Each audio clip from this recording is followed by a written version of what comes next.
नमस्कार प्यारे विद्यार्थियों, आज हमारे विज्ञान में अध्याय 3 अभी चल ही रहा है आपकी, और काफ़ी कुछ बातें आपने पाठ 1, 2, 3 में सीख ली हैं।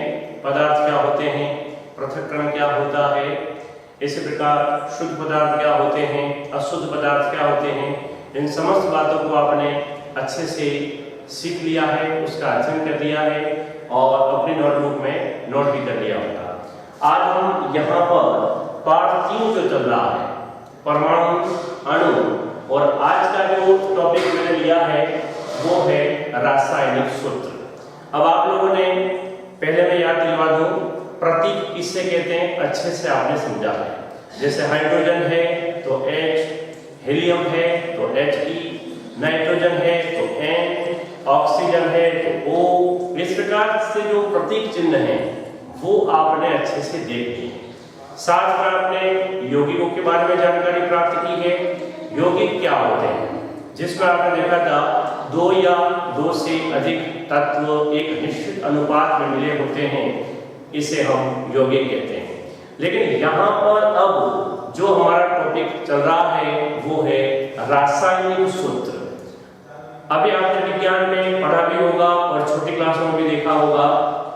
जैसे नमक साधारणतः हम उपयोग करते हैं, तो नमक का रासायनिक सूत्र क्या है, तो आप बताते हैं NaCl। इसके बाद आपने जल का सूत्र भी देखा होगा, क्या है, H2O। लेकिन यहाँ पर इससे पूर्व एक बात और पढ़ी थी, इसे हम आयन कहते हैं। आयन में 2 प्रकार के होते हैं, धन आयन और ऋण आयन। धन आयन जिसके ऊपर प्लस का चिन्ह होता है और ऋण आयन जिसके ऊपर माइनस का चिन्ह होता है। ये कुछ बेसिकली जो बातें हैं जिससे आपने अभी आगे अध्ययन कर लिया है, क्योंकि इन सब चीजों का यहाँ पर रासायनिक सूत्र जो होते हैं वो कैसे बनते हैं, यानी कि रासायनिक सूत्र जो होता है उसको हम बनाते हैं या उसको याद करते हैं, तो ये कुछ छोटी छोटी बातें जो हैं उससे हमें याद करना होता है। तो प्यारे विद्यार्थियों, सबसे पहले रासायनिक सूत्र क्या है, आज इसी टॉपिक की हम चर्चा करेंगे। इसके अलावा कोई टॉपिक इसमें नहीं है, तो एक एक टॉपिक को आप देखें तो आपको अच्छा समझ में आएगा। यहाँ पर सबसे पहले रासायनिक सूत्र क्या है, इसकी डेफिनेशन, इसकी परिभाषा हम यहाँ पर समझेंगे। तो यहाँ पर देखें आप लोग यौगिक। यौगिक किसे कहते हैं अच्छे से आपने समझा है। यौगिक के सभी संघटक तत्वों, यानी कि यौगिक क्या है और तत्व क्या है, दोनों ही चीजों को आपने अच्छी तरह से समझा।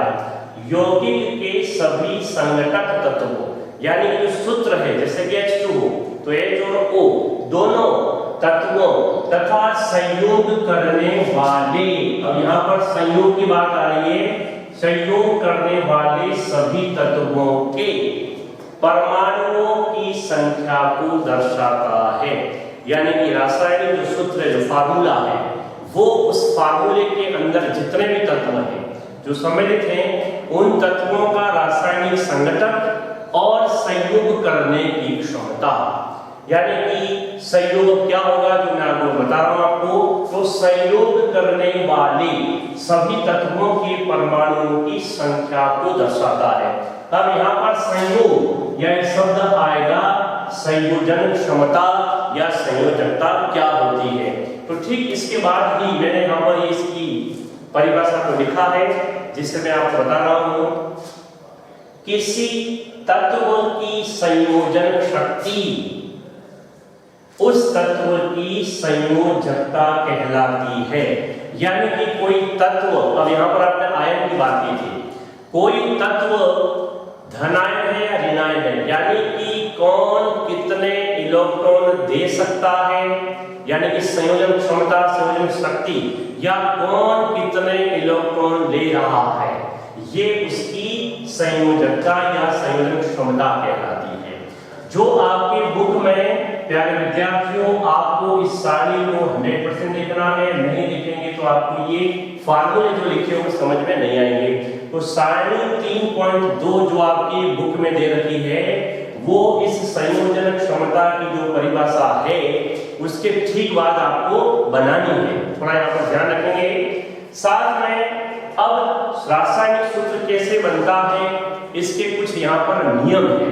तो यहाँ पर मैंने 2-3 नियम शॉर्ट में लिखे हैं, आप बुक को और अच्छे से पढ़ें तो और ज्यादा समझ में आएगा। यहाँ पर नियम क्या है वो देखें। पहला है आयन। आयन कितने प्रकार के होते हैं? तो 2, धन आयन और ऋण आयन। तो आयन की संयोजकता ज्ञात होनी चाहिए। ज्ञात होनी चाहिए मीन्स आपके पहले से यहाँ पर विभिन्न प्रकार के आयनों को सारणीबद्ध तरीके से आपको समझाया है, इसलिए इस सारणी को आपको बनाना आवश्यक है। साथ में सारणी में दिए हुए संयोजन शक्ति को भी आपको लिखना है, प्लस या माइनस के साथ एक संख्या लिखी होगी। दूसरा है धातु के नाम और प्रतीक को अधातु से पहले लिखते हैं। आपने तत्वों के बारे में पढ़ा और तत्वों में आपने लिखा था इसे 3 भागों में बांटते हैं, धातु, अधातु और उपधातु। धातु के सामान्य गुण क्या हैं? ये चमकीली होती है या आघातवर्धनी होती है, ये तन्य होती हैं। कुछ धातु द्रवावस्था में होती हैं, जिसमें कि आपने पारे का नाम भी उदाहरण लिखा है। कुछ अधातु द्रवावस्था में होती है, जैसे ब्रोमीन का नाम आपने लिखा। ऐसे आपने गुण जो किताब के अंदर पढ़े होंगे, धातु, अधातु, उपधातु। तो यहाँ पर धातु और अधातु है, तो धातु के नाम और प्रतीक को पहले लिखेंगे, इसके बाद अधातु के नाम और प्रतीक को लिखेंगे। तीसरा है बहुपरमाणु। जैसे अगले ही चैप्टर में आपने ऑक्सीजन का उदाहरण लिया था, क्योंकि ऑक्सीजन को O2 यानी कि 2 परमाणु हैं, तो यहाँ पर द्विक परमाणु और फिर यहाँ पर है बहुपरमाणु। आयनों द्वारा बने यौगिकों को बहुपरमाणु यानी कि 1 या 2 या अधिक परमाणु मिलकर यदि किसी आयन को बना रहे हैं तो उनसे बने यौगिकों को या आयनों को कोष्ठक में रखते हैं।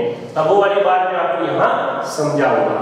तो प्यारे विद्यार्थियों, रासायनिक सूत्र सभी संगठक तत्वों के संयोग करने की क्षमता और संयोजन करने की शक्ति या परमाणु को प्रदर्शित करता है।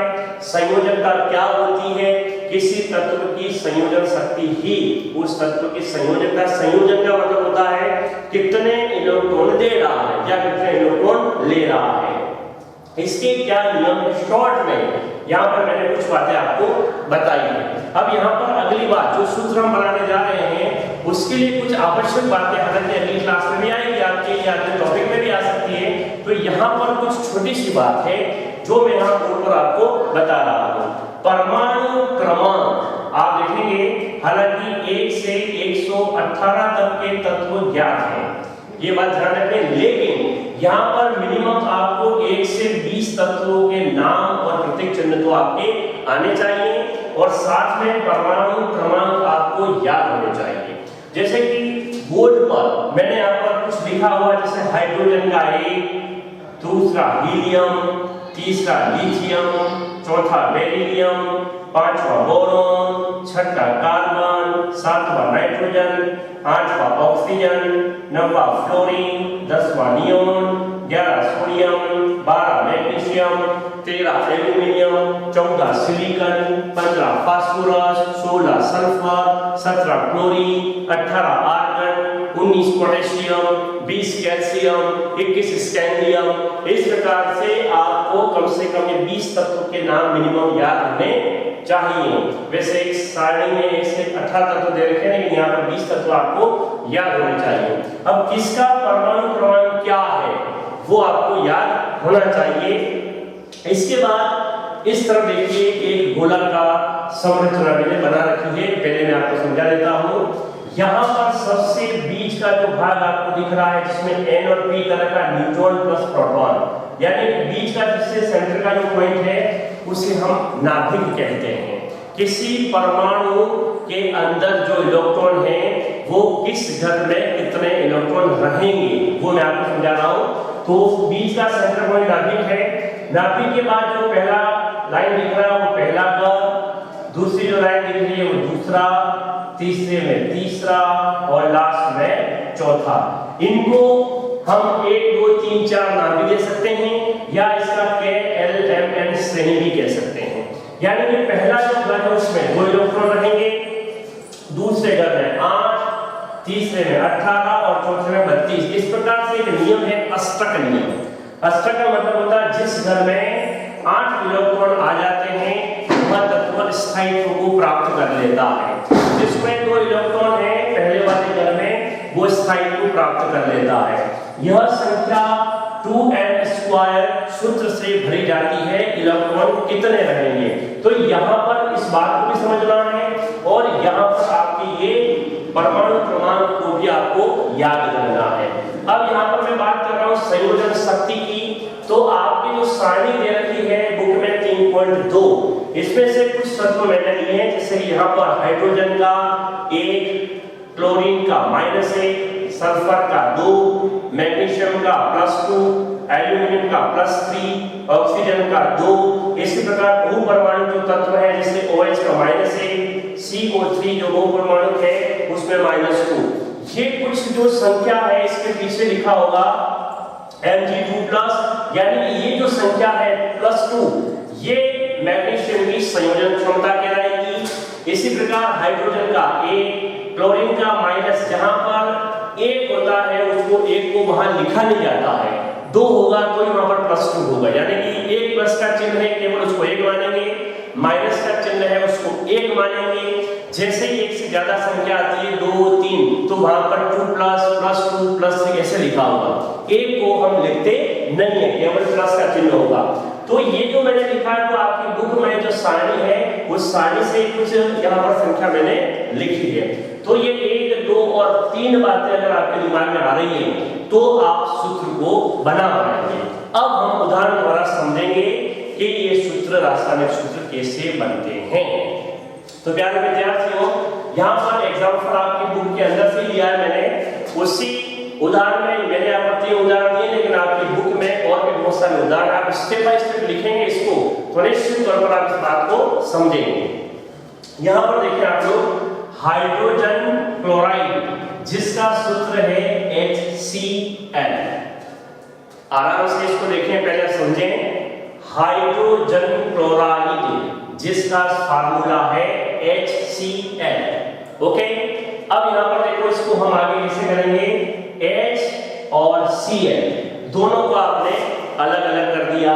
अब यहाँ पर इसके नीचे इसकी संयोजन क्षमता लिखी है तो एक तरह से आया, हाइड्रोजन की जो संयोजन क्षमता है वो 1 है तो इसके नीचे आपने 1 लिख दिया है। इसी प्रकार क्लोरीन -1 है तो यहाँ पर -1 आपने लिख दिया है। तो अब हाइड्रोजन का जो 1 था वो क्लोरीन ने ले लिया, ये संयोजन क्षमता है, यानी कि हाइड्रोजन ने अपना 1 क्लोरीन को दे दिया। अब क्लोरीन का जो -1 है वो किसने ले लिया, हाइड्रोजन ने, दोनों ने क्रॉस कर दिया, इसी को हम संयोजन क्षमता कहते हैं। तो यहाँ पर इस संयोजन क्षमता को आपको याद रखना है। अब इस बात को आपने देख लिया, एक दूसरे में कैसे क्रॉस हो रहा है ये देख लिया आपने, एक इधर जा रहा है, यानी कि एक दूसरे को क्रॉस करना यानी कि सहयोग करना संयोजन क्षमता या संयोजकता कहलाती है।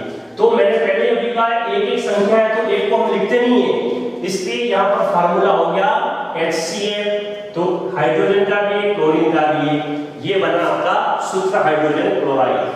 दूसरा देखो, हाइड्रोजन सल्फाइड, हाइड्रोजन सल्फाइड जिसका सूत्र यहाँ पर है H2S। आराम से इसको देख लें पहले, फिर समझे आप लोग, हाइड्रोजन सल्फाइड H2S। अब हाइड्रोजन की संयोजन क्षमता कितनी है, 1, इसके नीचे हाइड्रोजन के नीचे 1 लिखा आपने। सल्फर की संयोजन क्षमता है 2। अब आप कहेंगे 2 कैसे आया, तो इसको मैं समझा रहा हूं कि सर इसकी 2 कैसे। अब सल्फर जो है इस नियम के आधार पर सल्फर का परमाणु क्रमांक है 16। ध्यान रखें, इसकी 2 कैसे जो समझा रहा हूं, ऐसे ही आप ये 3 कैसे है 2 कैसे आप समझेंगे। तो सल्फर का परमाणु क्रमांक है 16, इसको समझे। +2 कैसे आया इसका, या 2 संयोजन क्षमता कैसे है। तो पहले वाले घर में कितने इलेक्ट्रॉन रहेंगे, 2। ध्यान से देखें आप लोग, तो 16 में से 2 जो है चले गए, पीछे कितने बचे, 14। दूसरे वाले घर में कितने हैं, 8, कितने हो गए, 10, पीछे कितने बचे, 6, क्योंकि अंतिम घर में या तो 18 या 8 अष्टक या 2 का अष्टक पूरा होना चाहिए, 8 वाला तो नहीं हो रहा, तो पीछे कितने बचे आप, 6। तो यहाँ पर अंतिम अंतिम घर में इसके पास कितने इलेक्ट्रॉन है? 6। तो यहाँ पर इसको या तो दो अब इसको प्लस करना है तो इसका अष्टक पूरा होता है, तो इसकी संयोजन क्षमता कितनी मानी जाएगी? 2। तो सल्फर के नीचे आपने 2 लिखा। अब ये 2 जो है वो हाइड्रोजन संयोग करेगा यानी कि संयोजकता, और इसका जो 1 है वो सल्फर ले लेगा, तो ये H हो गया 2 और ये हो गया S, H2S। तो यहाँ पर +3 और +2 कैसे आ रहे हैं वो इस सूत्र के आधार पर यानी कि जो घर बने हुए हैं इसके आधार पर आप यहाँ पर समझ सकते हैं। अब ये हुए आपके, अब मैं बहुपरमाणु या द्विपरमाणु की बात करूंगा आयनों की। तो यहाँ पर आपने कोई उदाहरण देखा है, ये जो तीसरा नियम है आपके बहुपरमाणु आयनों द्वारा बने यौगिकों में आयनों को कोष्ठक में रखते हैं। तो यहाँ पर देखो उदाहरण रखा है CaOH2। अब आप देखेंगे यहाँ पर एक कोष्ठक बना हुआ है जिसमें OH अंदर है और बाद यहाँ पर 2 है। तो यहाँ पर आप देखो कैल्शियम की संयोजकता कितनी है? +2। कैल्शियम कितना है? 2+ यानी कि +2। तो यहाँ पर +2 कैसे आया ये भी आप उसको देखेंगे, क्योंकि कैल्शियम का परमाणु क्रमांक कितना है?